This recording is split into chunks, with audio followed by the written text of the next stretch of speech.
आप सभी का गीता ज्ञान चैनल में स्वागत है। अगर आप चैनल पे पहली बार आ रहे हैं तो चैनल को सब्सक्राइब करें और उसके बगल में जो बेल आइकन है उसे क्लिक करें नोटिफिकेशन के लिए।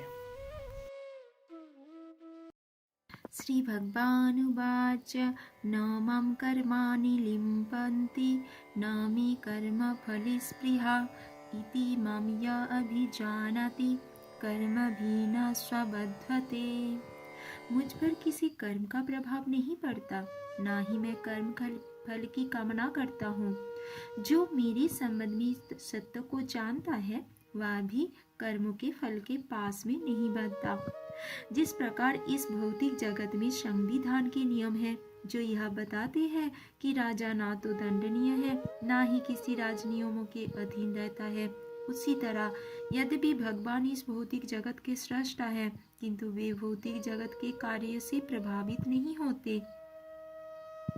सृष्टि करने पर भी वे इससे पृथक रहते हैं, जबकि जीवात्माएं भौतिक कार्यकलापों के सकाम कर्म फलों में बांधी रहती है, क्योंकि उनमें प्राकृतिक साधनों पर प्रभुत्व दिखाने की प्रवृत्ति रहती है। किसी संस्थान का स्वामी कर्मचारियों के अच्छे बुरे कार्यों के लिए उत्तरदायी नहीं, कर्मचारी इसके लिए स्वयं उत्तरदायी होते हैं। जीवात्माएं अपने अपने इंद्रिय तृप्ति कार्य में लगी रहती है, किंतु ये कार्य भगवान द्वारा निर्दिष्ट नहीं होते। इंद्रिय तृप्ति की उत्तरोत्तर उन्नति के लिए जीवात्माएं इस संसार के कर्म में प्रवृत्त है और मृत्यु के बाद स्वर्ग सुख की कामना करती रहती है। स्वयं में पूर्ण होने के कारण भगवान को तथाकथित स्वर्ग सुख का कोई आकर्षण नहीं रहता। स्वर्ग के देवता उनके द्वारा नियुक्त सेवक है।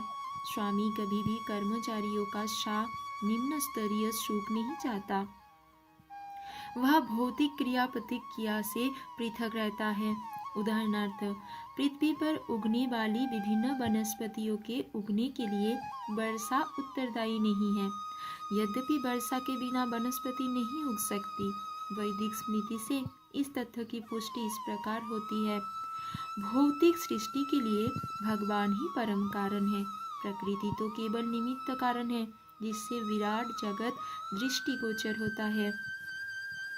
प्राणियों की अनेक जातियां होती है, यथा देवता, मनुष्य, निम्न पशु, और ये सब पूर्व शुभाशुभ कर्मों के फल भोगने को बाध्य है।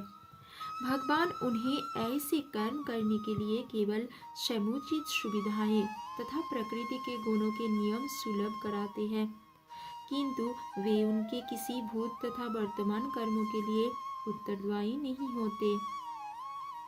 वेदांत सूत्र में पुष्टि हुई है कि वैषम्य नैर्घिण्येन सापेक्षत्वात् भगवान किसी भी जीव के प्रति पक्षपात नहीं करते। जीवात्मा अपने कर्मों के लिए स्वयं उत्तरदायी है। भगवान उसे प्रकृति अर्थात बहिरंगा शक्ति के माध्यम से केवल सुविधा प्रदान करने वाले हैं। जो व्यक्ति इस कर्म नियम की सारी बारीकियों से भली भांति अवगत होता है वह अपने कर्मों के फल से प्रभावित नहीं होता। दूसरे शब्दों में, जो व्यक्ति भगवान की इस दिव्य स्वभाव से परिचित होता है वह कृष्ण भावनामृत में अनुभवी होता है, अतः उस पर कर्म के नियम लागू नहीं होते। जो व्यक्ति भगवान के दिव्य स्वभाव को नहीं जानता और सोचता है कि भगवान के कार्यकलाप सामान्य व्यक्तियों की तरह कर्म फल के लिए होते हैं, वे निश्चित रूप से कर्म फलों में बंध जाते हैं। किंतु जो परम सत्य को जानता है वह कृष्ण भावनामृत में स्थिर मुक्त जीव है।